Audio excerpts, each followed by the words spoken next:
और इस वीडियो में हम देखेंगे your reason to become an entrepreneur. क्यों आप स्टार्टअप करना चाहते हैं, आप क्यों एक फाउंडर बनना चाहते हैं। हम इसको इस तरह से भी बोल सकते हैं, आपकी क्यों इस पचड़े में आपको कूदना है। मैं बहुत सारे कॉलेजेस और यूनिवर्सिटीज में जाता हूँ, स्पीचेस के लिए जाता हूँ, वेबिनार्स कराने जाता हूँ, सेमिनार्स करवाता हूँ, वर्कशॉप्स करवाता हूँ, और वहाँ जब भी मैं स्टूडेंट से इंटरेक्ट करता हूँ मैं एक क्वेश्चन पूछता हूँ। यहाँ तक कि जो क्लाइंट्स भी मेरे पास आते हैं स्ट्रैटेजिक कंसल्टेंसी के लिए और भी किसी कंसल्टेंसी, मैं उनसे ये सेम क्वेश्चन पूछता हूँ, आप स्टार्टअप क्यों करना चाहते हो।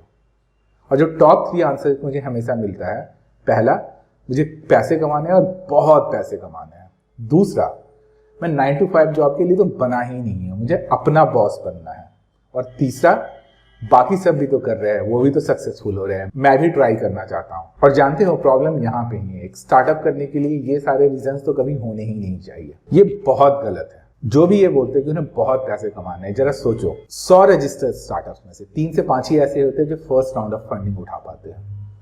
उसमें से भी 10 में से 9 फंडेड स्टार्टअप्स फेल करते हैं, वीसी बैक्ड स्टार्टअप। सो अगर हम मैथ ढंग से करें, जो 1000 स्टार्टअप्स थे उसमें से 5 से 10 startup he second round of funding तक जाते हैं, जिनके फिर फेल होने के चांसेस बहुत कम हो जाते हैं। अगर वो यूनिकॉर्न नहीं भी हुए तो मर्जर एंड एक्विजिशन हो जाता है या फिर आईपीओ पे जाते हैं वो। एंड ये मर्जर एंड एक्विजिशन जो होता है ये भी बहुत ट्रिकी है। अगर डाउन राउंड पे हुआ तो फाउंडर को 1 रुपया नहीं मिलता है, अगर अप राउंड पे होता है तो फाउंडर उसमें से पैसे कमाते हैं। जब हम इस कोर्स में टर्म शीट पे जाएंगे तो देखेंगे क्या क्या क्लॉजेज होते हैं जिसकी वजह से फाउंडर को कुछ भी नहीं मिलता है अगर डाउन राउंड पे हो। और डाउन राउंड होता क्या है, लीगल टर्म्स है, लेकिन ये बहुत इंपॉर्टेंट होता है। इन्वेस्टर्स हमेशा अपना इन्वेस्टमेंट को सेफ गार्ड करके चलते हैं। तो ऐसे तो पैसे कमाना बहुत मुश्किल है, 1000 में से 10, 1%।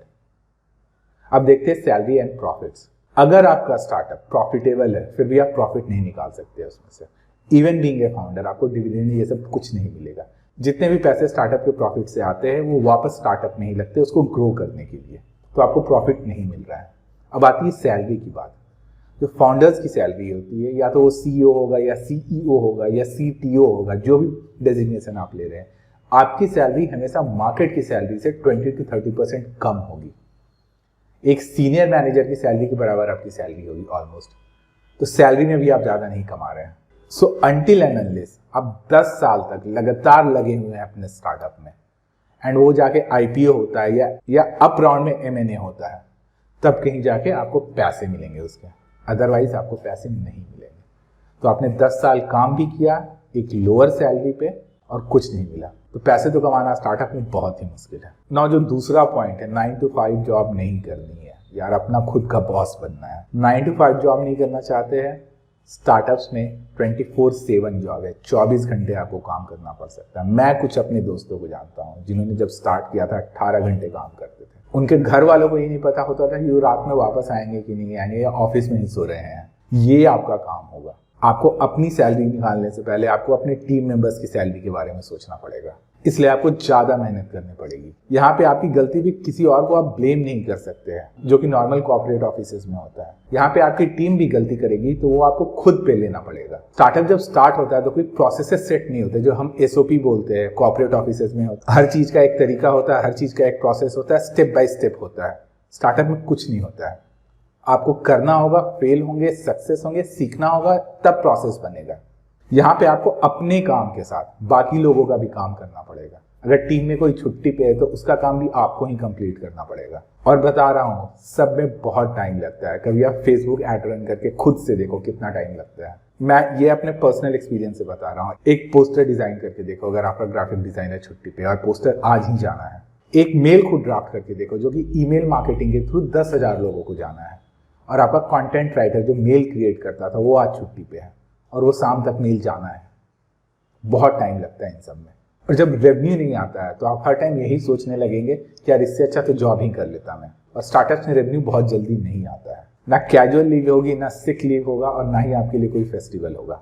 हर टाइम काम ही होता रहेगा। और अगर आपको ये लगता है आप किसी और बॉस के अंदर काम नहीं करेंगे, आप खुद के बॉस होंगे, तो आपको उस बॉस की रिस्पॉन्सिबिलिटी भी लेनी पड़ेगी। और आप अपने करंट जॉब में अपने बॉस से खुश नहीं है तो यार बॉस बदलो। स्टार्टअप करने की क्या जरूरत है, ये हर किसी के बस की बात नहीं है। सोचो जरा इस बारे में। एंड लास्ट वन, बाकी सब भी कर रहे हैं तो हम भी कर लेंगे। ट्राई करने में क्या जाता है। स्टार्टअप में कुछ भी ट्राई नहीं होता है, या तो आप करते हैं या तो आप नहीं करते हैं।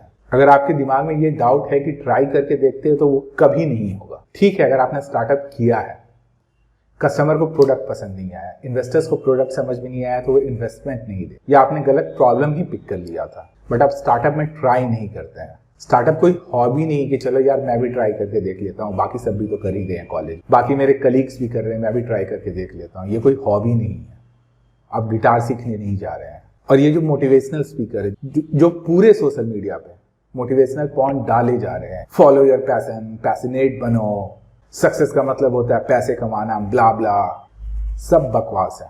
मैं बता रहा हूँ, सब बकवास है। पैशन से कभी बिजनेस खड़ा नहीं होता है, स्ट्रैटेजी से बिजनेस खड़ा होता है। ग्रिट जो हम बोलते हैं ना, अंदर का शक्ति, उससे बिजनेस खड़ा होता है। हार्ड वर्क से बिजनेस खड़ा होता है। सो आई गेस अगर आप इन तीनों रीजन से स्टार्टअप करना चाहते हैं तो मैं अभी आपको बोल देता हूँ, ये बहुत ही बैड चॉइस होगा। और अगर कर लिया है तो आपको नैरेटिव चेंज करना पड़ेगा। स्टार्टअप करना है तो उसका एक ही रीजन होना चाहिए। कोई एक प्रॉब्लम है जो आपको बहुत परेशान कर रही है और आपको उसका सॉल्यूशन खोज के लाना है, और वो प्रॉब्लम ने आपको इतना परेशान कर दिया कि आप खुद उतर पड़ते हैं उसका सॉल्यूशन लाने में, उसको सॉल्व करने के लिए। और आपको प्रॉब्लम के लिए नहीं बट उस सॉल्यूशन के लिए पैशनेट होना पड़ेगा। उस प्रॉब्लम को सॉल्व करने के लिए आपको अपनी सारी ताकत लगानी पड़ेगी। एंटरप्रेन्योरशिप में और स्टार्टअप्स में पैसा हमेशा सेकेंडरी होता है, पैसा हमेशा बाई प्रोडक्ट होता है। एक बंदा था जिसको ऑफिस में ये पता नहीं चलता था कि वो खाना कहाँ से ऑर्डर करे, तो उसने जोमेटो बना दिया। छोटी सी प्रॉब्लम थी बट हजारों लोग उसे फेस कर रहे थे।